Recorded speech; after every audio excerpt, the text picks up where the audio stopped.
15 de agosto de 1942, 19 horas e 5 minutos, costa de Sergipe, Brasil. 306 pessoas navegavam tranquilamente pelo Atlântico Sul a bordo do Baependi. Famílias inteiras, militares com suas esposas e filhos, trabalhadores voltando para casa. Ninguém imaginava que, naquele exato momento, a menos de 40 quilômetros da costa brasileira, um submarino alemão os observava através do periscópio. O comandante Harro Schacht havia errado 2 torpedos. Sua mira estava com problemas, mas ele não desistiria. Às 19 horas e 10 minutos, o terceiro torpedo cortou as águas mornas do Nordeste brasileiro.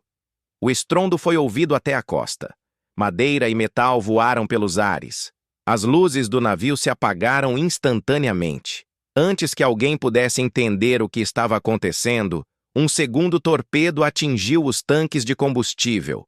A explosão iluminou o céu como se fosse dia.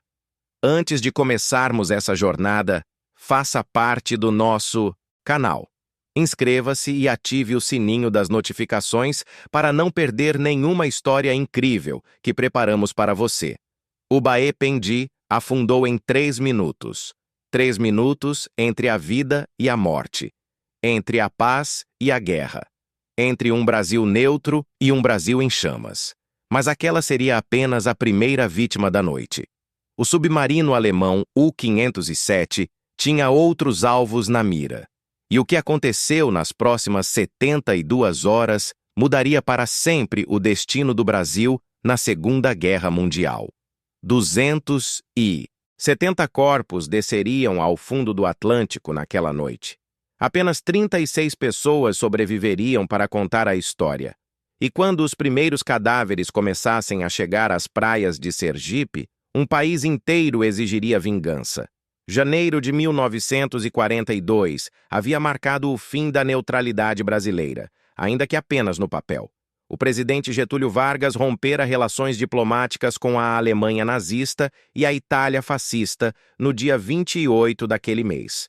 A decisão veio após meses de pressão dos Estados Unidos e depois que o Brasil assinou os compromissos da Carta do Atlântico, documento que exigia solidariedade automática a qualquer nação americana atacada por potências extracontinentais. Para os alemães, aquilo foi uma traição. O embaixador da Alemanha no Rio de Janeiro, Kurt Prüfer, declarou publicamente que o Brasil estava em estado de guerra latente com o eixo. Não foram palavras vazias. Eram uma ameaça velada do que viria pela frente. Apenas 18 dias depois do rompimento diplomático, o primeiro navio brasileiro foi atacado. Na madrugada de 16 de fevereiro, o vapor Buarque navegava pelo Caribe, próximo a Curaçao, com destino a Nova York. Transportava 74 tripulantes e 11 passageiros, entre eles 3 mulheres e uma criança. O submarino nazista U-432 disparou 2 torpedos. O violento impacto, seguido de uma forte explosão, fez a embarcação afundar rapidamente. Um homem morreu. Os sobreviventes ficaram à deriva até serem resgatados. 2 dias depois, em 18 de fevereiro, era a vez do navio Olinda, também torpedeado pelo U-432, nas proximidades de Norfolk, nos Estados Unidos.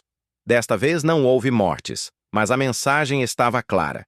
A Alemanha nazista havia declarado guerra não oficial aos navios brasileiros. O caso mais trágico daquele mês inicial seria o desaparecimento do Cabedelo. O navio partiu dos Estados Unidos em 14 de fevereiro, em plena ofensiva submarina alemã no Caribe.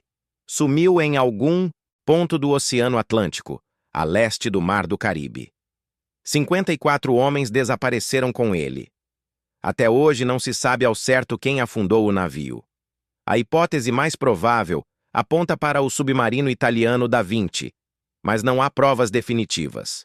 O que se sabe é que aqueles 54 brasileiros nunca mais foram vistos.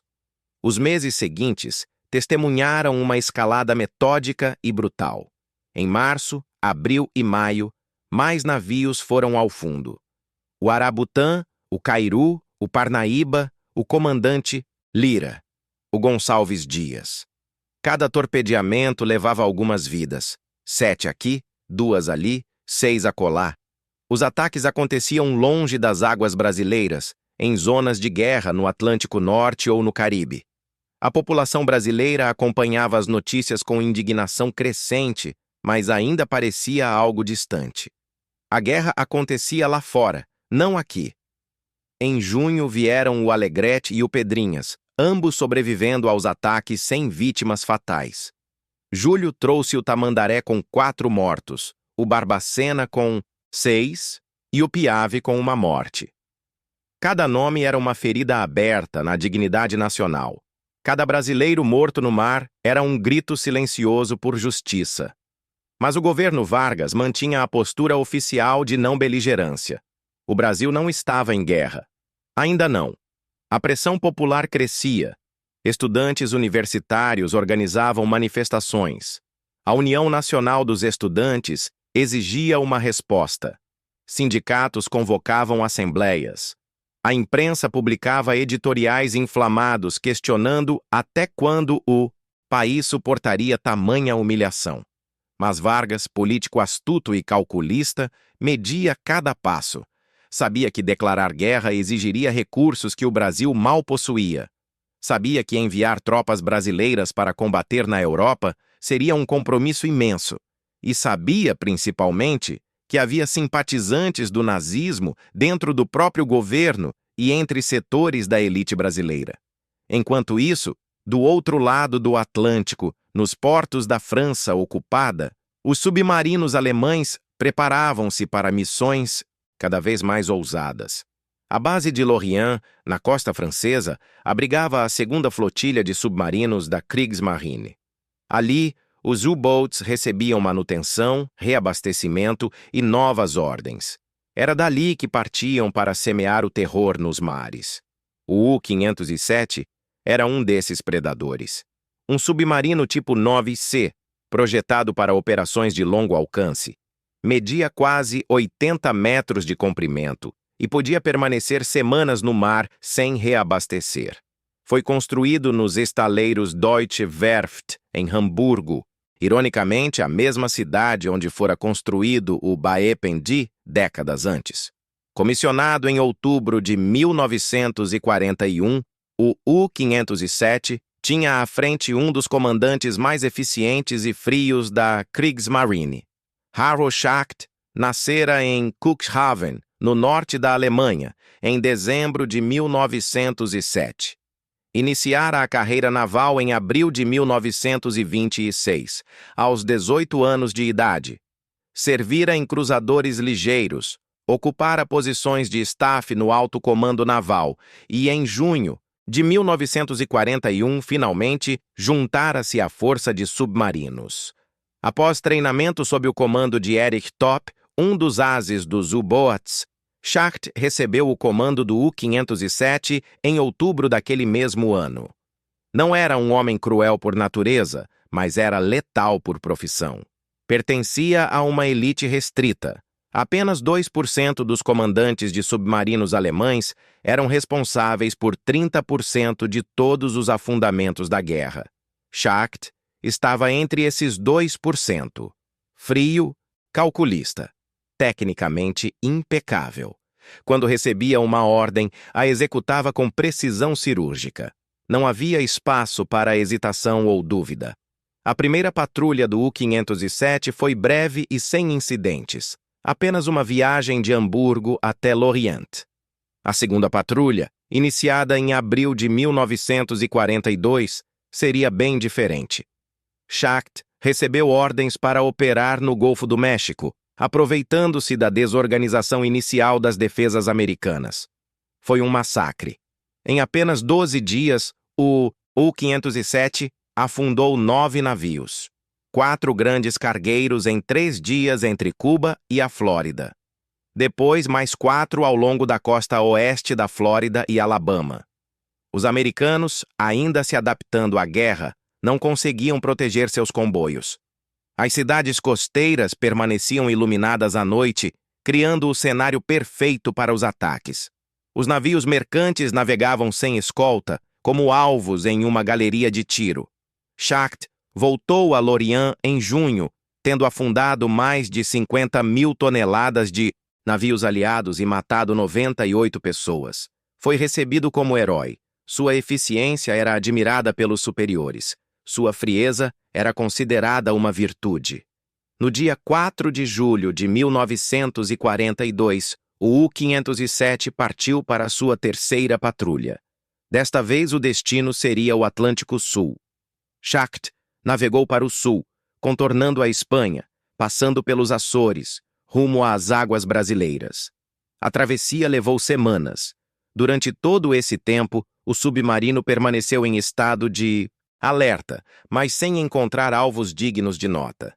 Enquanto o U-507 cruzava o Atlântico em direção ao Brasil, o país vivia dias de crescente tensão.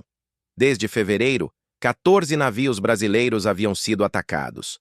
As mortes se acumulavam. As famílias enlutadas cresciam em número. A imprensa cobrava providências. Os estudantes ocupavam as ruas. O governo Vargas enfrentava uma pressão sem precedentes. Mas havia outra pressão, vinda de direção oposta. Os Estados Unidos haviam obtido permissão para instalar bases aeronavais no Nordeste brasileiro. Natal, no Rio Grande do Norte, tornou-se um ponto estratégico crucial. A base instalada no município vizinho de Parnamirim recebeu o apelido de Trampolim da Vitória. Dali, aeronaves americanas poderiam patrulhar o Atlântico Sul, proteger comboios aliados e, eventualmente, dar suporte à invasão do norte da África. A presença militar americana no Brasil era massiva. 10.000 soldados americanos em Natal, uma cidade que tinha apenas 55.000 habitantes. A influência cultural e política dessa presença era inevitável. Para a Alemanha nazista, o Brasil deixara de ser neutro de fato. Permitir bases americanas em território nacional era um ato de hostilidade. O alto comando naval alemão discutiu intensamente como responder. Houve planos de atacar diretamente os portos brasileiros. A Operação Brasil previa o envio de uma frota de submarinos para bombardear Santos, Rio de Janeiro, Salvador e Recife. 2 submarinos grandes, 8 médios e um submarino-tanque. O objetivo seria criar pânico, destruir infraestrutura portuária e demonstrar que o Brasil não estava seguro. O plano chegou até Adolf Hitler, que o vetou pessoalmente. O Ministério do Exterior alemão argumentou que atacar portos brasileiros poderia empurrar Chile e Argentina para o lado dos aliados. Ambos os países ainda mantinham neutralidade e relações diplomáticas com o eixo. Não valia a pena arriscar essa posição por causa do Brasil. Hitler concordou. A Operação Brasil foi cancelada. Mas os submarinos alemães continuaram autorizados a atacar navios mercantes brasileiros onde os encontrassem. E foi exatamente isso que Schacht planejava fazer. No dia 7 de agosto, ainda navegando em águas do Atlântico Sul, Schacht enviou uma mensagem de rádio para o Comando de Operações. Solicitava permissão para manobras livres ao longo da costa brasileira. Manobras livres significava operar sozinho, sem coordenação com outros submarinos, escolhendo os próprios alvos e momentos de ataque. O pedido foi aprovado. O que aconteceu a seguir permanece objeto de debate histórico. Schacht recebera ordens claras de atacar apenas navios em águas internacionais. Deveria poupar embarcações argentinas e chilenas.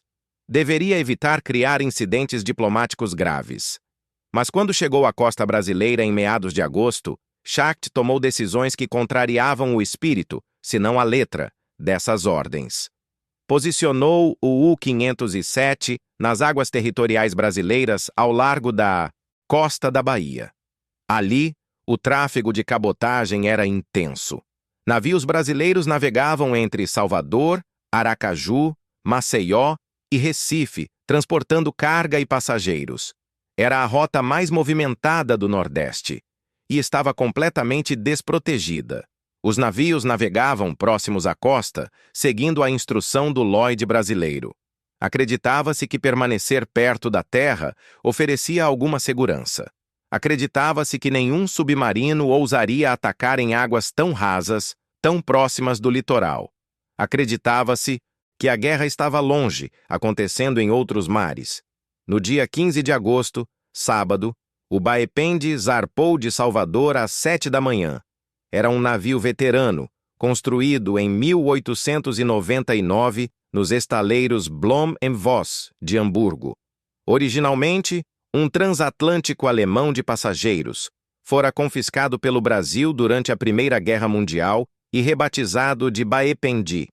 Por décadas servira na navegação de cabotagem, transportando passageiros e carga entre os portos brasileiros. Naquele dia de agosto, levava 306 pessoas, 73 tripulantes e 233 passageiros. Entre os passageiros estava boa parte do 7º Grupo de Artilharia de Dorso do Exército Brasileiro. Os militares viajavam com suas famílias rumo a Recife, onde seriam instalados. Mulheres, crianças, oficiais, soldados. A carga incluía equipamento militar, munição, suprimentos diversos. O Baependi havia sido recentemente equipado com um canhão de 120 milímetros para defesa. Também fora pintado de cinza para dificultar sua identificação à distância.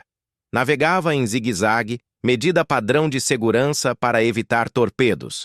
Mas nada disso seria suficiente contra o que o esperava. O comandante do navio, capitão João Soares da Silva, era um marinheiro experiente. Conhecia aquelas águas como a palma da mão. Mas naquela tarde de sábado, enquanto o Baependi navegava tranquilamente ao longo da costa de Sergipe, ele não poderia imaginar que estava sendo observado. No interior do U-507, Haro Schacht estudava o alvo através do periscópio. Um navio de passageiros pintado de cinza, navegando em zigue-zague a aproximadamente 15 milhas náuticas da costa. Pela estimativa de Schacht, era um alvo legítimo. Navio de bandeira brasileira em rota comercial. O Brasil rompera relações diplomáticas com a Alemanha. Tecnicamente, era um alvo válido. Schacht ordenou o ataque. O artilheiro de torpedos preparou os tubos. O primeiro torpedo foi disparado. Errou. A mira do submarino estava com problemas, fato que Schacht registraria posteriormente no diário de bordo. O segundo torpedo também errou. 2 torpedos desperdiçados. Schacht recalculou a trajetória, ajustou a mira manualmente, esperou o momento certo. Eram 19h10 quando o terceiro torpedo cortou a água em direção ao Baependi. A bordo do navio, os passageiros preparavam-se para o jantar. Era uma noite especial, uma pequena celebração pelo aniversário do comissário de bordo. No salão de música, algumas pessoas dançavam ao som de uma valsa. O capitão João Soares da Silva cumprimentava o chefe de máquinas Adolfo Kern e um funcionário do Lloyd brasileiro no tombadilho. O torpedo atingiu o navio no meio do casco, na altura da linha d'água. A explosão foi terrível. O estrondo foi ouvido até a costa, a mais de 30 quilômetros de distância. Madeiras e vidros se estilhaçaram. As máquinas pararam imediatamente. O navio começou a adernar. Dentro do Baependi, a confusão foi instantânea. Passageiros corriam desorientados pelos corredores. Alguns buscavam os salva-vidas. Outros procuravam seus familiares. Muitos ficaram paralisados pelo choque. 30 segundos depois, o segundo torpedo atingiu os tanques de combustível. A explosão foi ainda maior que a primeira. Uma bola de fogo iluminou o céu noturno. O combustível em chamas se espalhou pela superfície da água ao redor do navio. As luzes do Baependi se apagaram completamente. A estação de rádio parou de funcionar. Não houve tempo para enviar pedido de socorro. O capitão Lauro Moutinho dos Reis, oficial de artilharia do Exército, estava no vestíbulo quando a primeira explosão aconteceu. Teve imediata intuição do que ocorrera. Haviam sido torpedeados. Correu ao camarote, pegou o salva-vidas e saiu.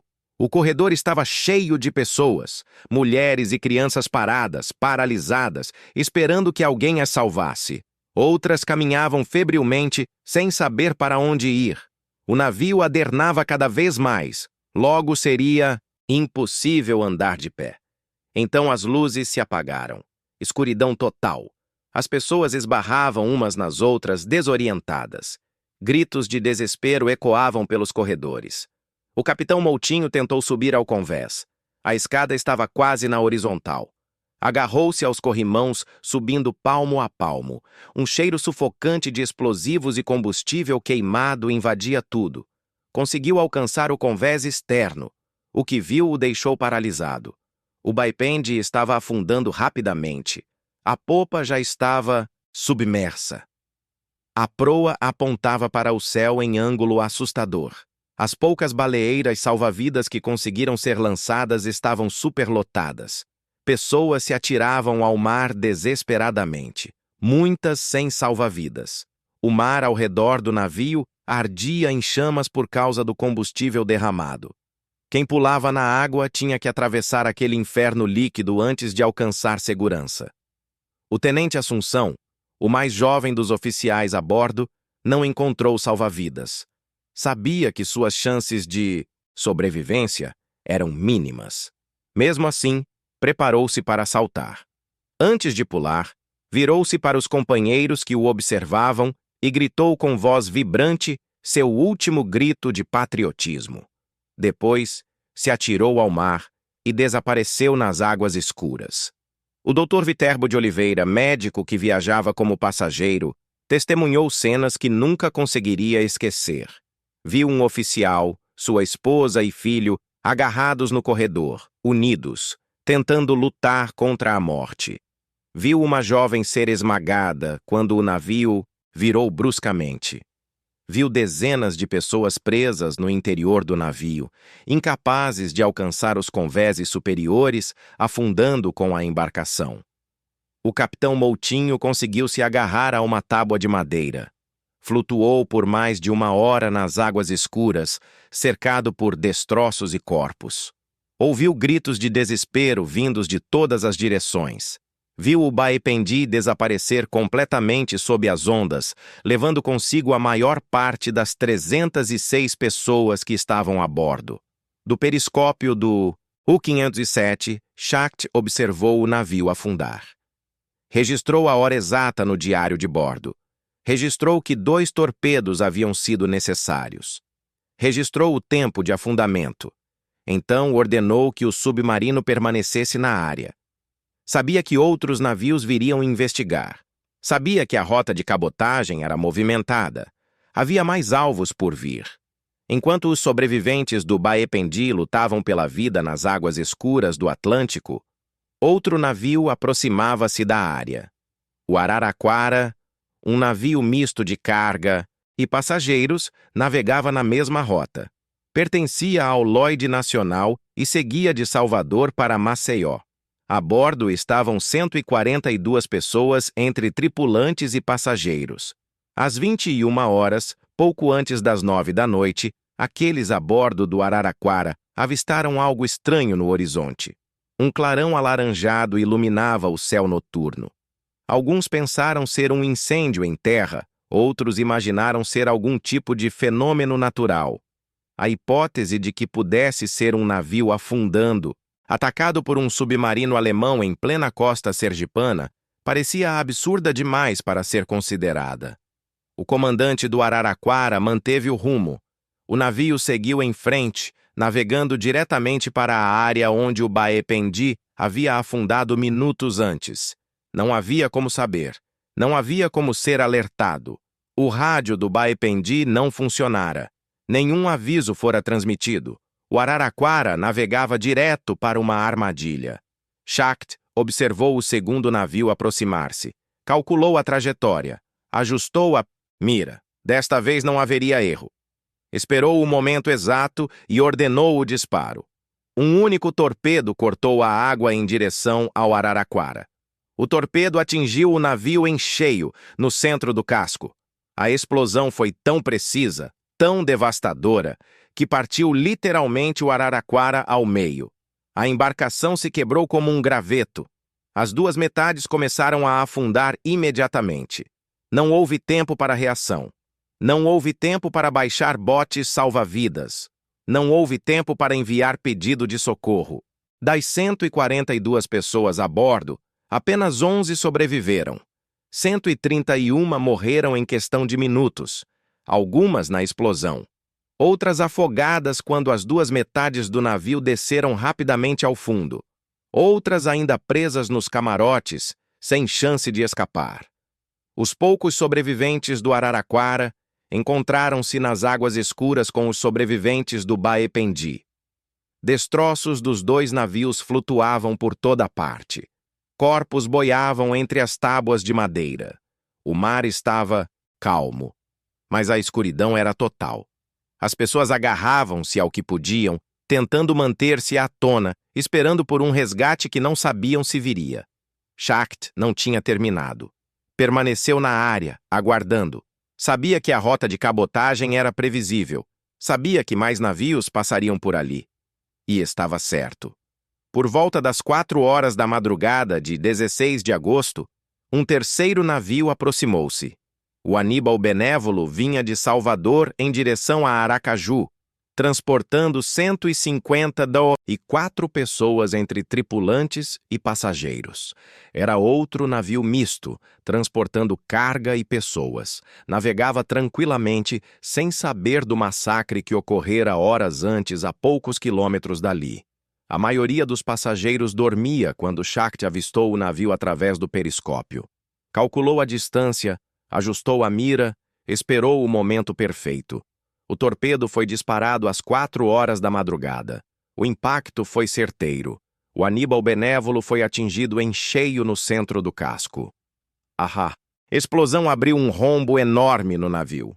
A embarcação começou a adernar imediatamente. Schacht registraria posteriormente no diário de bordo, com evidente satisfação profissional, que o Aníbal Benévolo afundou em apenas 45 segundos.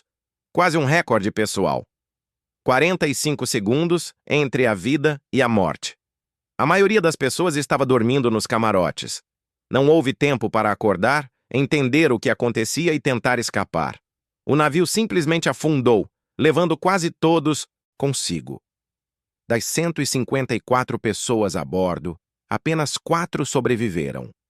150 morreram afogadas, presas no interior do navio que desceu ao fundo como uma pedra. Schacht permitiu-se um momento de satisfação. Em menos de 9 horas, operando em um raio de apenas 50 quilômetros, havia liquidado 3 navios brasileiros, 551 brasileiros mortos. Mais mortes do que toda a força expedicionária brasileira sofreria anos depois combatendo na Itália. Mais mortes causadas por um único homem, em uma única noite, do que o Brasil experimentara em qualquer outro momento de sua história militar. Mas para os brasileiros que ainda lutavam para sobreviver nas águas escuras do Atlântico, a noite parecia interminável.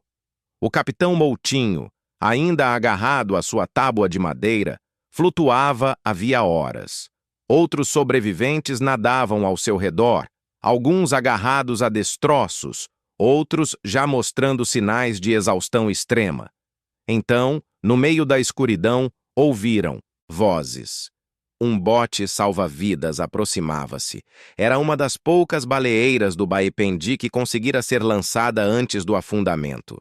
Arrancada dos turcos pela violência da explosão, a baleeira flutuava à deriva com alguns sobreviventes. Começaram a recolher náufragos da água. Um a um, os sobreviventes eram içados para bordo. O capitão Moutinho foi puxado para dentro do bote. Encontrou ali 2 tenentes, 2 sargentos e 3 soldados de sua unidade. Abraçaram-se, comovidos, mas trocaram poucas palavras. Todos pensavam nos camaradas que não haviam conseguido escapar. Entre os resgatados estava uma jovem que, no momento da explosão, havia se lançado resolutamente ao mar. Nadara por mais de 1 hora, agarrada a um pequeno destroço, até ser encontrada pela baleeira. Ao todo, eram 28 pessoas naquele bote. 28 sobreviventes de uma tragédia que já somava centenas de mortos. Mas em que direção ficava a costa? A escuridão impedia qualquer orientação. Havia uma bússola a bordo, mas mal se viam as estrelas, e a noite estava tão escura que era impossível consultar o instrumento. A bússola passava de mão em mão, inutilmente. Felizmente, entre os náufragos estava o piloto do Baependi. Conhecia aquelas águas. Mesmo na escuridão, conseguiu orientar o bote em direção à costa.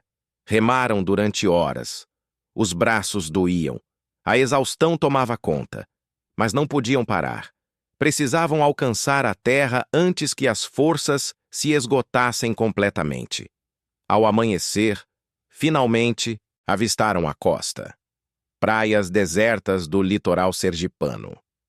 Arrastaram o bote para a areia. 28 sobreviventes. Apenas 28 de 306 pessoas que estavam no Baependi. E ainda havia os sobreviventes do Araraquara e do Aníbal Benévolo, espalhados pelo mar. Nas horas seguintes, outros sobreviventes conseguiram alcançar a costa, alguns nadando, outros em destroços improvisados. Ao final da contagem, 36 pessoas haviam sobrevivido ao afundamento do Baependi. 11 sobreviveram do Araraquara. Apenas 4 do Aníbal Benévolo. No total, 51 pessoas sobreviveram. 551 morreram. Os sobreviventes que chegavam às praias estavam em estado de choque. Muitos feridos, todos exaustos, traumatizados pelo que haviam vivenciado. Os primeiros moradores locais que os encontraram ficaram horrorizados com os relatos. Submarinos alemães atacando navios de passageiros na costa brasileira? Parecia impossível, mas os náufragos estavam ali, testemunhas vivas de uma tragédia inimaginável. Enquanto isso, no mar, Schacht continuava sua missão. Não tinha intenção de parar. No dia 17 de agosto, um dia após o massacre inicial, o U-507 avistou outro navio brasileiro. O Itaguiba navegava próximo a Salvador quando foi torpedeado. O navio afundou rapidamente. 36 pessoas morreram. 5 conseguiram sobreviver. Poucas horas depois, ainda no dia 17, Schacht atacou novamente. O Arará, um pequeno navio de carga, foi atingido enquanto tentava resgatar sobreviventes do Itaguiba. Havia 18 sobreviventes do Itaguiba a bordo do Arará quando o torpedo o atingiu. O navio afundou levando 21 pessoas. Alguns dos que morreram eram sobreviventes do Itaguiba, que haviam sido resgatados minutos antes, apenas para morrer no segundo ataque. No dia 19 de agosto, Schacht concluiu sua série de ataques afundando a barcaça Jacira, de apenas 89 toneladas. Desta vez usou o canhão de convés em vez de torpedos. Não houve mortes nesse último ataque. A pequena tripulação conseguiu abandonar a embarcação antes que afundasse. Em 5 dias, um único submarino alemão havia afundado 6 navios brasileiros em águas territoriais do Brasil. Mais de 600 pessoas mortas. Mulheres, crianças, civis, militares. Mortos sem aviso, sem chance de defesa, sem que o Brasil estivesse oficialmente em guerra. Quando as primeiras notícias dos ataques chegaram ao continente, a reação foi de descrença. Submarinos alemães operando tão próximo da costa brasileira, atacando navios de passageiros, matando centenas de brasileiros, parecia propaganda exagerada. Mas então os corpos começaram a chegar às praias. As praias de Sergipe e Bahia transformaram-se em cenários de horror. Corpos inchados pela água salgada, corpos sem membros, corpos irreconhecíveis, pertences pessoais espalhados pela areia, brinquedos de crianças, fotografias de família, cartas de amor, documentos militares, tudo misturado aos destroços dos navios. Aracaju, capital de Sergipe, acordou em luto no dia 16 de agosto. A cidade tranquila, de pouco mais de 100.000 habitantes, nunca havia vivido algo assim. A guerra, que parecia tão distante, havia chegado à sua porta, literalmente. Os moradores da capital abriam suas casas para abrigar sobreviventes. Improvisavam hospitais para tratar os feridos. Organizavam equipes para recolher corpos nas praias. O cheiro de morte pairava sobre a cidade. Salvador, na Bahia, vivia situação semelhante. Corpos chegavam às praias em número assustador, muitos em estado avançado de decomposição. O calor tropical acelerava o processo. Foi necessário proceder a sepultamentos imediatos. Covas coletivas foram abertas. Mais de 500 pessoas foram enterradas em valas comuns, muitas sem identificação, muitas sem que suas famílias soubessem de seu destino. Enquanto Sergipe e Bahia enterravam seus mortos, a notícia do massacre espalhava-se pelo Brasil. No Rio de Janeiro, então, capital federal, a população recebeu as primeiras informações na segunda-feira, dia 18 de agosto. Os jornais publicaram edições especiais. As manchetes eram chocantes. Fotografias dos navios afundados ocupavam as primeiras páginas. Listas de vítimas começavam a ser divulgadas. Relatos de sobreviventes eram publicados na íntegra. A comoção nacional foi instantânea. Pela primeira vez, a guerra não era algo distante acontecendo em mares estrangeiros. A guerra havia chegado ao Brasil. Havia matado brasileiros em águas brasileiras. Havia ceifado vidas de mulheres e crianças. E o governo Vargas ainda não estava oficialmente em guerra. A pressão popular explodiu nas ruas. No dia 18 de agosto, começaram as primeiras manifestações.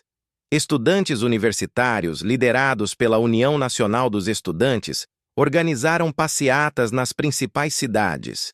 No Rio de Janeiro, milhares de pessoas marcharam pelas ruas centrais. Cartazes exigiam guerra contra a Alemanha. Faixas clamavam por vingança.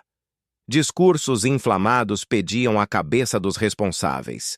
As manifestações rapidamente saíram do controle. A revolta contra os ataques nazistas transformou-se em fúria contra qualquer coisa que lembrasse a Alemanha. Estabelecimentos comerciais de proprietários alemães foram atacados. Lojas com nomes germânicos tiveram as vitrines quebradas. Padarias, açougues, farmácias de alemães e descendentes foram saqueadas. Em algumas cidades, a violência atingiu também italianos e japoneses, por serem do eixo. Em Porto Alegre, no Rio Grande do Sul, estado com forte presença de imigrantes alemães, a violência foi particularmente intensa. No dia 18 de agosto, turbas enfurecidas percorreram as ruas da cidade, atacando tudo que tivesse nome alemão. Hotéis foram invadidos, restaurantes destruídos, residências apedrejadas. A Polícia Militar Gaúcha não interveio. Em muitos casos, policiais simplesmente observaram as depredações sem tomar qualquer atitude. Apenas no final do segundo dia de violência, o Exército interveio para restaurar a ordem. Em Pelotas, também no Rio Grande do Sul, as ruas foram tomadas por manifestantes violentos. Casas comerciais de alemães foram atacadas. A Igreja São João, da comunidade protestante alemã, foi invadida e incendiada por dentro. Alemães e descendentes foram agredidos nas ruas. Famílias trancaram-se em casa com medo de linchamento. Em Santa Maria, os protestos incluíram discursos públicos pedindo o fuzilamento de todos os considerados quinta colunas, termo usado para designar simpatizantes do nazismo no Brasil. Comícios gigantescos reuniam milhares de pessoas, médicos, professores, estudantes, trabalhadores, todos unidos pela indignação, todos exigindo uma resposta do governo. No Rio de Janeiro, a maior manifestação dirigiu-se ao Palácio Guanabara, residência oficial do presidente Getúlio Vargas. Milhares de pessoas cercaram o palácio, gritavam palavras de ordem, exigiam audiência com o presidente, queriam uma declaração de guerra imediata. A situação era tão tensa que Vargas decidiu aparecer publicamente. Do balcão do palácio, Getúlio Vargas dirigiu-se à multidão. Sua voz estava firme, mas seu rosto revelava a pressão que sentia. Disse apenas uma frase, mas foi a frase que a multidão queria ouvir. A agressão não ficará impune. As palavras foram recebidas com estrondosa ovação. A multidão acreditou que a guerra estava próxima. Acreditou que o Brasil finalmente responderia aos ataques nazistas. Acreditou que justiça seria feita. Mas Vargas era um político calculista. Sabia que declarar guerra exigia mais do que emoção. Exigia preparação militar, exigia recursos econômicos, exigia alinhamento político interno. E havia resistências. Havia setores do governo que ainda simpatizavam com o eixo. Havia militares que admiravam a organização alemã. Havia empresários que lucravam com o comércio com a Alemanha. Vargas precisava consolidar apoio antes de dar o passo final. Durante 4 dias, enquanto o Brasil fervia de indignação, Vargas consultou seus ministros, reuniu o alto comando militar, conversou com embaixadores, avaliou as consequências de uma declaração de guerra, pesou os prós e contras, calculou os riscos políticos e finalmente tomou sua decisão. No dia 22 de agosto, um sábado, Vargas convocou reunião extraordinária com todo o ministério. Estavam presentes Alexandre Marcondes Filho, ministro do Trabalho, Indústria e Comércio, respondendo também pela Justiça.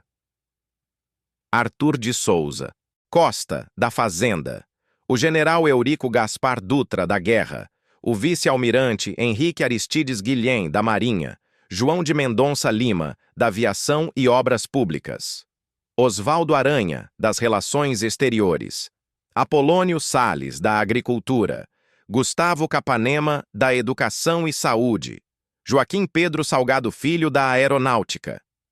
A reunião durou cerca de 1h30. Cada ministro expôs sua posição. Alguns defenderam cautela, outros exigiram ação imediata. O ministro da Guerra, general Dutra, apresentou avaliação franca sobre o estado de preparação das Forças Armadas.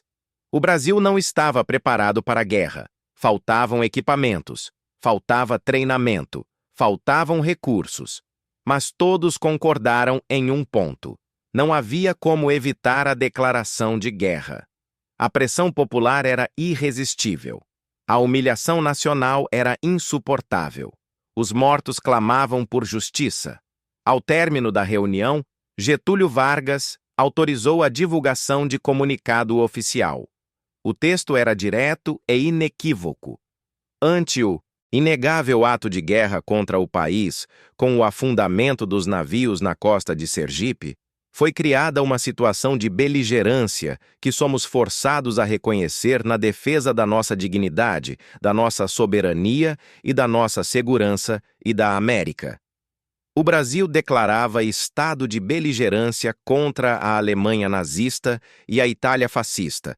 Não era ainda uma declaração formal de guerra, mas era o reconhecimento oficial de que o Brasil estava em conflito com o eixo. A formalização viria dias depois, em 31 de agosto, através do Decreto-Lei nº 10.358. A notícia da declaração de beligerância foi recebida com júbilo popular. As ruas das principais cidades encheram-se de manifestantes celebrando.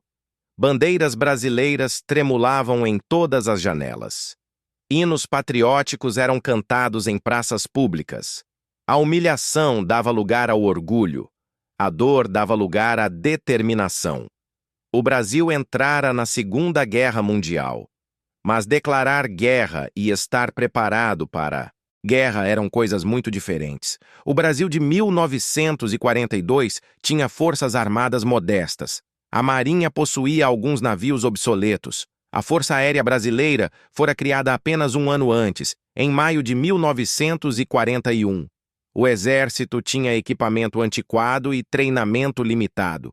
Enfrentar a máquina de guerra alemã seria um desafio monumental, mas os brasileiros não estavam sozinhos.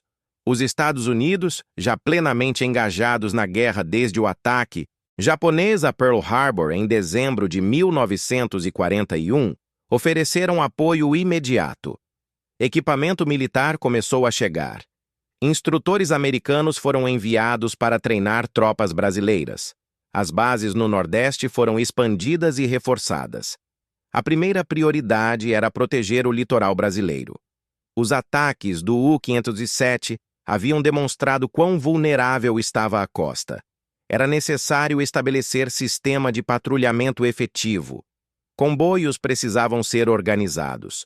Escoltas navais e aéreas tinham que ser providenciadas. No final de dezembro de 1942, os patrulhamentos aéreos começaram a se tornar mais efetivos. Aviões americanos e brasileiros operando das bases do Nordeste varriam o Atlântico Sul em busca de submarinos. Embarcações de guerra americanas juntaram-se à Marinha Brasileira na proteção dos comboios.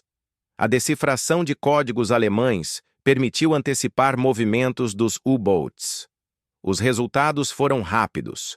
Em 28 de maio de 1943, o primeiro submarino alemão foi afundado em águas brasileiras. Outros seguiram.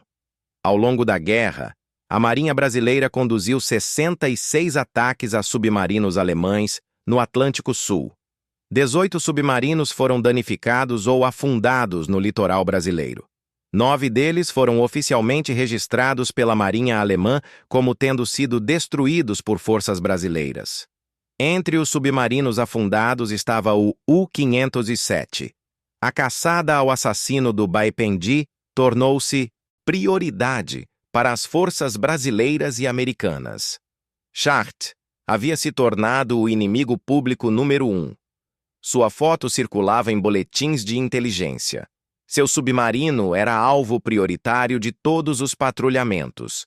Após os ataques de agosto, Schacht navegou de volta para o Atlântico Sul Central. No dia 22 de agosto, afundou o navio mercante sueco Hamaren, matando 6 tripulantes.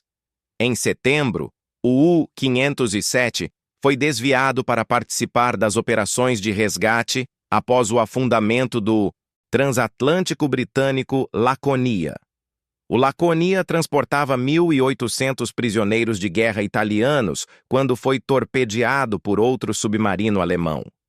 Schacht e outros comandantes receberam ordens de resgatar os prisioneiros italianos. Passaram dias recolhendo sobreviventes, até que ataques aéreos aliados forçaram os submarinos a mergulhar e abandonar os esforços de resgate. O incidente levou ao que ficou conhecido como Ordem Lacônia, proibindo submarinos alemães de auxiliar sobreviventes de navios afundados. Em novembro, Schacht partiu para sua quarta e última patrulha. Entre dezembro de 1942 e janeiro de 1943, o U-507 afundou mais 3 navios mercantes britânicos ao largo da costa brasileira. No dia 9 de janeiro de 1943, Schacht recebeu a Cruz de Cavaleiro da Cruz de Ferro, a mais alta condecoração militar alemã. Era reconhecimento por sua eficiência letal. 19 navios afundados, mais de 77 mil toneladas destruídas, centenas de mortes. Mas sua sorte estava no fim. No dia 13 de janeiro de 1943, um hidroavião Catalina americano do esquadrão VP-83 detectou o U-507 navegando na superfície ao largo da costa do Piauí, a cerca de 100 milhas náuticas de Parnaíba. O piloto não hesitou, mergulhou em direção ao submarino e lançou cargas de profundidade. As bombas atingiram o U-507 em cheio. O submarino não teve chance de mergulhar. A explosão rompeu o casco pressurizado. A água invadiu todos os compartimentos instantaneamente. O U-507 afundou em minutos, levando consigo toda a tripulação. 54 homens morreram, incluindo Harro Schacht. Não houve sobreviventes. A bordo do submarino estavam também 4 prisioneiros britânicos capturados de navios afundados anteriormente. Todos morreram. A notícia do afundamento do U-507 foi recebida com satisfação no Brasil. O assassino do Baependi havia sido punido. Schacht pagara com a vida pelo massacre que perpetrara. Mas a morte dele não traria de volta as 600 pessoas que morreram sob seus torpedos. A entrada do Brasil na guerra teve consequências profundas e duradouras. Internamente, desencadeou onda de nacionalismo e perseguição aos imigrantes alemães, italianos e japoneses. A campanha de nacionalização, que já vinha desde 1938, intensificou-se dramaticamente. Alemães e descendentes foram proibidos de falar alemão em público. Escolas alemãs foram fechadas. Jornais em língua alemã foram banidos. Livros alemães foram queimados. Nomes de ruas foram mudados. Clubes e associações tiveram que adotar nomes brasileiros. A repressão foi ainda mais dura após agosto de 1942. Alemães comuns, que nada tinham a ver com o nazismo, foram tratados como prisioneiros de guerra. Muitos foram confinados em campos de internamento abertos em diversos estados.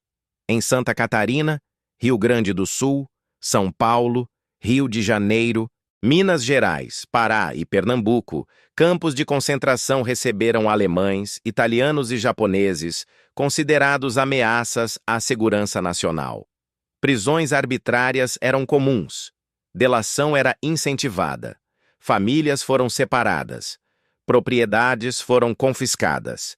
A polícia invadia casas para queimar livros escritos em alemão. Pessoas eram presas por simplesmente falarem alemão em casa. Em Blumenau, cidade de colonização alemã em Santa Catarina, 1,5% da população foi encarcerada por falar alemão. Muitas dessas pessoas haviam nascido no Brasil e mal sabiam falar português, pois cresceram em comunidades isoladas onde apenas o alemão era usado. De uma hora para outra, foram proibidas de falar a única língua que conheciam. O trauma dessa perseguição marcaria gerações. Famílias de origem alemã pararam de ensinar o idioma aos filhos. Tradições culturais foram abandonadas. Sobrenomes alemães foram aportuguesados. A identidade teuto-brasileira, cultivada por mais de um século, foi deliberadamente apagada pelo medo da perseguição. Mas a maior consequência da entrada do Brasil na guerra foi a decisão de enviar tropas para combater na Europa.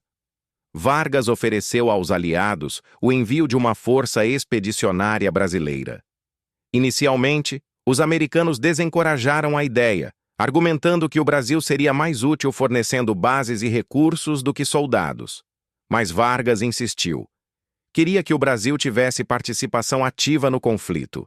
Queria que soldados brasileiros lutassem nos campos de batalha europeus.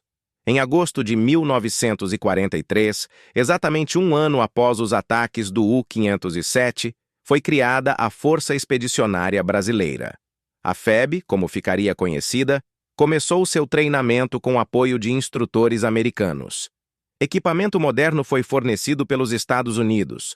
Ao longo de 1944, cerca de 25 mil soldados brasileiros foram enviados para a Itália. Os pracinhas, como ficaram conhecidos os soldados da FEB, lutaram na campanha italiana entre setembro de 1944 e maio de 1945. Participaram de combates intensos nos Apeninos. Tomaram Monte Castelo após meses de tentativas. Capturaram a cidade de Montese em combates urbanos sangrentos. Fizeram mais de 20 mil prisioneiros alemães. Sofreram 454 mortes em combate. Ironicamente, o Brasil perdeu mais vidas nos ataques de agosto de 1942 que em toda a campanha italiana. As 600 pessoas mortas pelo U-507 em 5 dias superaram as 454 mortes de combate da FEB em 8 meses de campanha. O massacre na costa de Sergipe permanece como o episódio mais mortífero da participação brasileira na Segunda Guerra Mundial. Os sobreviventes do Baependi, Araraquara e Aníbal Benévolo carregaram o trauma pelo resto de suas vidas. O capitão Lauro Moutinho dos Reis, que sobreviveu agarrado a uma tábua de madeira, escreveu relato detalhado de sua experiência. Publicado em jornais dias após a tragédia, seu testemunho chocou o país. Descreveu o terror das explosões, o desespero das pessoas presas no navio afundando, os gritos de agonia dos que morriam afogados, a solidão aterradora de flutuar no mar escuro cercado por cadáveres. Outros sobreviventes também deixaram seus testemunhos. O doutor Viterbo de Oliveira relatou ter visto famílias inteiras morrendo abraçadas, incapazes de se salvar. Seu irmão Zamir de Oliveira contou ter ouvido uma explosão enquanto flutuava agarrado a um destroço. Era uma balsa do Baependi, sendo atingida pelo submarino. Afundou com toda a tripulação entre gritos de dor e desespero. Ele quase se desgrudou da tábua que o mantinha vivo. Tamanho foi o choque.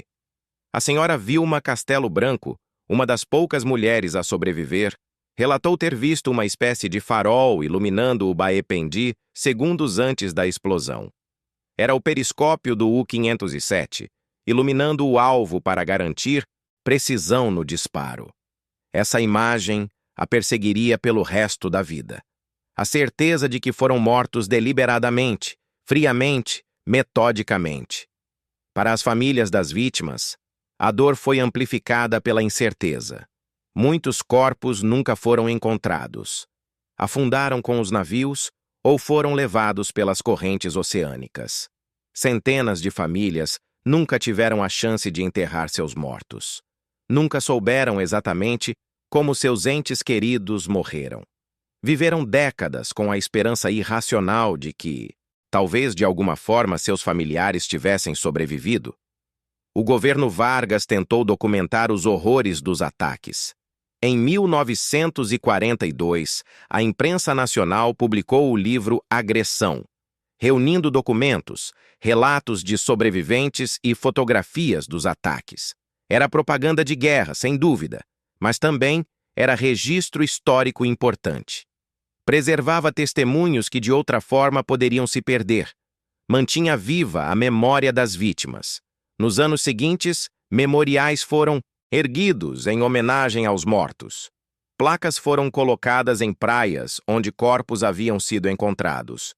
Monumentos foram construídos em cidades que perderam cidadãos nos ataques. Mas, com o passar das décadas, a memória começou a desvanecer. Novas gerações cresceram sem conhecer a história. O Baependi, o Araraquara, o Aníbal Benévolo tornaram-se nomes esquecidos. Apenas em ocasiões especiais, aniversários redondos dos ataques, a história volta à tona. Historiadores publicam artigos, documentários são produzidos. Sobreviventes cada vez mais raros são entrevistados.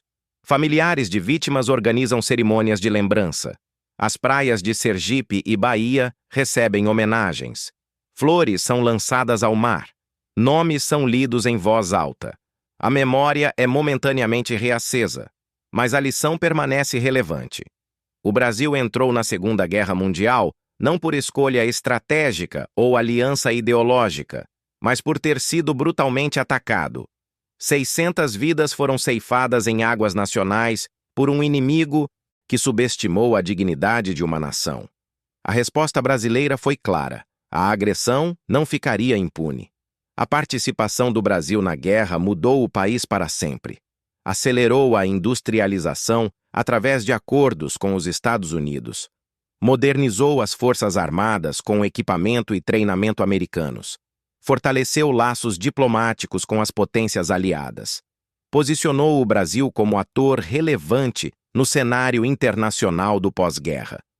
Tudo isso foi consequência direta daqueles 5 dias de agosto de 1942. Hoje, os destroços do U-507 repousam no fundo do Atlântico, ao largo da costa do Piauí. 54 alemães morreram ali, incluindo Haro Schacht. também ali estão 4 prisioneiros britânicos que não tiveram escolha sobre seu destino. Todos permaneceram no submarino quando ele afundou. Seus corpos nunca foram recuperados. Permanecem enterrados no túmulo de aço que foi o U-507. Os destroços do Baipendi, Araraquara e Aníbal Benévolo também permanecem no fundo do mar, ao largo da costa de Sergipe. São túmulos subaquáticos onde centenas de brasileiros encontraram morte súbita e violenta. Famílias inteiras enterradas juntas nas profundezas do Atlântico. Soldados que nunca chegariam ao seu destino. Crianças cujas vidas foram interrompidas antes mesmo de começar. Ocasionalmente, mergulhadores exploram esses destroços. Relatam ver estruturas corroídas pela água salgada. Objetos pessoais espalhados pelo fundo do mar. Sapatos, óculos, medalhas militares, utensílios domésticos, fragmentos de vidas interrompidas, evidências silenciosas de uma tragédia que mudou o destino de uma nação. A história do Baipendi e dos ataques de agosto de 1942 é mais do que história militar. É história humana. História de pessoas comuns que acordaram numa manhã de sábado sem saber que não veriam o amanhecer do dia seguinte. História de famílias destruídas em minutos. História de sobreviventes marcados para sempre. História de uma nação forçada a abandonar a neutralidade e entrar no maior conflito que a humanidade já havia presenciado. É também história de como decisões de comandantes militares, tomadas a milhares de quilômetros de distância, podem mudar o curso de nações inteiras. Harro Schacht recebeu ordens de atacar navios aliados. Escolheu interpretar essas ordens da maneira mais agressiva possível. Escolheu operar em águas territoriais brasileiras. Escolheu atacar navios de passageiros sem aviso. Suas escolhas tiveram consequências que ele provavelmente nunca imaginou. Suas ações empurraram o Brasil para a guerra e aceleraram a derrota da Alemanha nazista ao adicionar mais um inimigo à lista de adversários do Terceiro Reich. Historicamente, há debate sobre se Schacht agiu sob ordens ou por iniciativa própria. Documentos alemães mostram que Hitler havia vetado ataques diretos aos portos brasileiros. Mostram que o Ministério do Exterior alemão temia as consequências diplomáticas de ações muito agressivas contra o Brasil. Mas também mostram que Schacht recebeu autorização para manobras livres e para atacar navios brasileiros.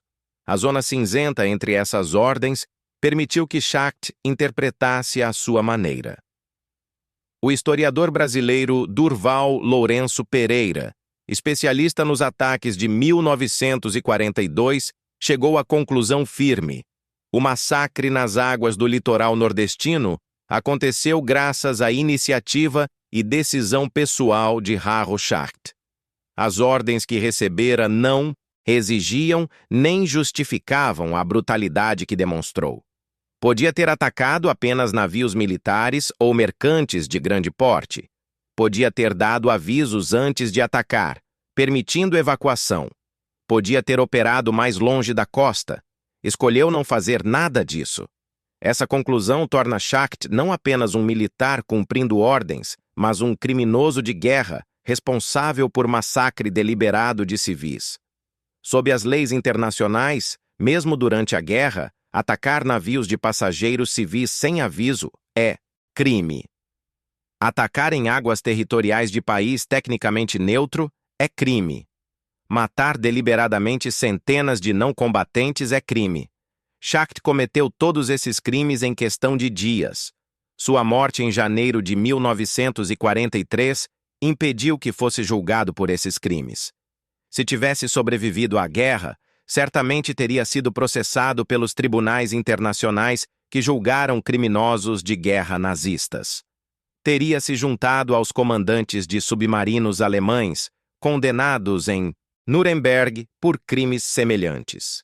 Teria enfrentado as famílias de suas vítimas e sido forçado a responder por suas ações. Mas a morte o poupou desse julgamento. Morreu no mar que havia transformado em cemitério para tantos outros. Morreu da mesma forma que suas vítimas. afogado quando seu navio afundou rapidamente. Morreu sem chance de ser resgatado, sem chance de se salvar, sem chance de sobreviver. Há quem diga que foi justiça poética. Há quem diga que foi destino. Há quem diga que foi simplesmente a guerra cobrando seu preço. Para os brasileiros, a morte de Schacht foi satisfação parcial. Vingou os mortos do Baependi, mas não os trouxe de volta. Puniu o culpado, mas não desfez o trauma. Encerrou um capítulo, mas não terminou a história. A participação brasileira na Segunda Guerra Mundial continuaria por mais 2 anos. Mais brasileiros morreriam. Mais famílias seriam enlutadas. Mais sacrifícios seriam exigidos. Mas tudo começou naquela noite de 15 de agosto de 1942. Tudo começou quando um torpedo alemão atingiu um navio brasileiro em águas brasileiras. Tudo começou quando 306 pessoas embarcaram no Baependi, esperando uma viagem tranquila, e encontraram a morte. Tudo começou quando Harro Schacht decidiu que cumprir sua missão valia mais do que as vidas de 600 brasileiros. A história nos ensina que guerras raramente começam com grandes batalhas ou invasões massivas. Guerras começam com incidentes, com provocações, com ataques que cruzam linhas invisíveis mas fundamentais. O Baependi foi esse incidente para o Brasil. Foi a gota d'água que transbordou o copo da paciência nacional. Foi o momento em que a neutralidade se tornou insustentável. Foi o ponto sem retorno. E nos ensina também que por trás das estatísticas de guerra, dos números de mortos e feridos, das tonelagens afundadas e divisões destruídas, há pessoas reais. Há o tenente Assunção gritando seu último ato de patriotismo antes de se atirar ao mar. Há a jovem que nadou por 1 hora agarrada a um destroço. Há o capitão Moutinho flutuando em uma tábua rodeado de cadáveres. Há as 150 pessoas que afundaram com o Aníbal Benévolo em 45 segundos. Há as famílias que nunca puderam enterrar seus mortos. Há os sobreviventes que carregaram o trauma até o fim de suas vidas. Essas histórias pessoais são o que transforma números em tragédia. São o que transformam estatísticas em humanidade. São o que nos lembram que guerra não é abstração, mas sofrimento concreto e real. São o que tornam imperativo lembrar, mesmo décadas depois, mesmo quando as testemunhas já partiram, mesmo quando a memória ameaça desvanecer. Os ataques de agosto de 1942 não podem ser esquecidos. Não devem ser esquecidos. Fazem parte da história brasileira tanto quanto a independência ou a proclamação da República. Moldaram o país que somos hoje. Influenciaram decisões que reverberaram por décadas. Custaram vidas que nunca poderão ser recuperadas. As praias de Sergipe e Bahia, onde corpos foram encontrados em agosto de 1942, hoje recebem turistas que nada sabem sobre a tragédia. Famílias fazem piqueniques na areia onde cadáveres boiaram 80 anos atrás. Crianças brincam nas ondas que trouxeram destroços humanos à costa. A vida continua, indiferente ao passado, ignorante da história que aquele litoral testemunhou. Mas há quem se lembre. Há historiadores que pesquisam. Há familiares que preservam fotografias amareladas de avós e bisavós que morreram no Baependi. Há veteranos da FEB, cada vez mais raros, que contam como a morte daqueles 600 brasileiros motivou sua decisão de alistar-se e lutar. Há professores que ensinam a história para novas gerações. Há escritores que transformam fatos em narrativas. Há quem se recuse a deixar que o esquecimento vença. E é importante que seja assim, porque as lições de agosto de 1942 permanecem relevantes. A lição de que neutralidade nem sempre é possível quando o mundo está em chamas. A lição de que há linhas que não podem ser cruzadas sem consequências. A lição de que atacar civis inocentes é crime que clama por justiça. A lição de que nações, mesmo as que prefeririam evitar conflito, têm obrigação de defender sua dignidade e seu povo. O Brasil de 1942 não queria entrar na guerra. Getúlio Vargas tentou manter neutralidade o máximo possível. Tentou equilibrar pressões de alemães e americanos. Tentou proteger interesses nacionais sem comprometer-se com nenhum lado. Mas os torpedos do U-507 tornaram essa posição insustentável. Tornaram impossível continuar neutro. Tornaram inevitável a declaração de guerra. E uma vez declarada a guerra, uma vez enviados soldados para combater, uma vez assumido o compromisso com os aliados, não havia volta. O Brasil estava plenamente engajado no maior conflito da história humana. Suas tropas lutariam na Itália. Sua marinha patrulharia o Atlântico Sul. Suas bases apoiariam operações aliadas. Seu povo contribuiria com recursos e trabalho. Tudo porque 600 brasileiros morreram em águas nacionais em 5 dias de agosto. A história poderia ter sido diferente. Se Schacht tivesse obedecido às ordens mais conservadoras. Se tivesse atacado apenas em águas internacionais. Se tivesse poupado navios de passageiros. Se tivesse mostrado algum grau de humanidade. O Brasil poderia ter permanecido neutro por mais tempo, talvez até o fim da guerra.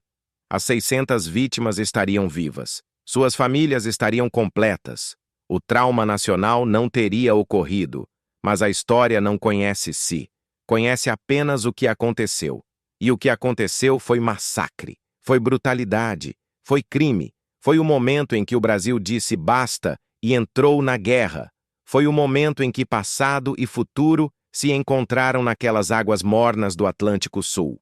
Foi o momento que definiu uma geração e mudou uma nação. 83 anos depois, em agosto de 2025, poucos brasileiros conhecem os nomes Baependi, Araraquara, Aníbal Benévolo. Poucos sabem que mais de 600 compatriotas morreram torpedeados na costa de Sergipe.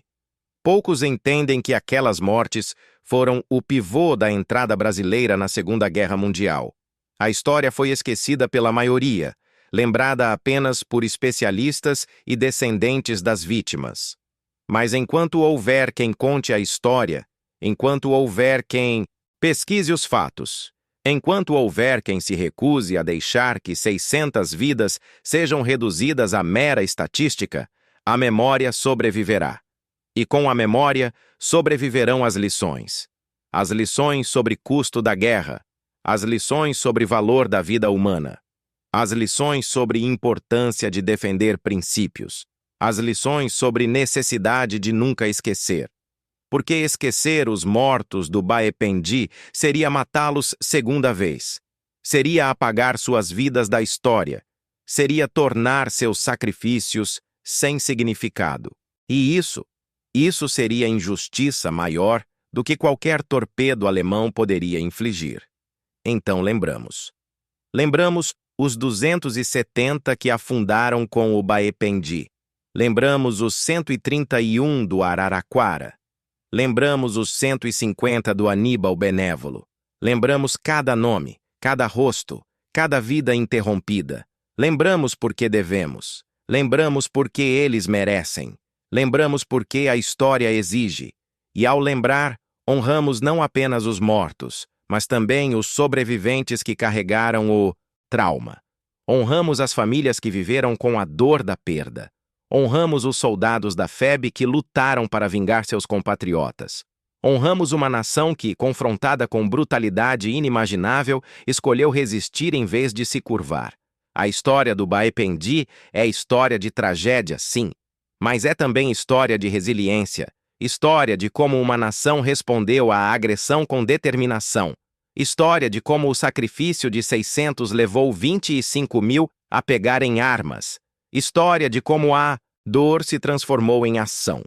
História de como o Brasil, confrontado com sua pior tragédia naval, emergiu mais forte e mais unido.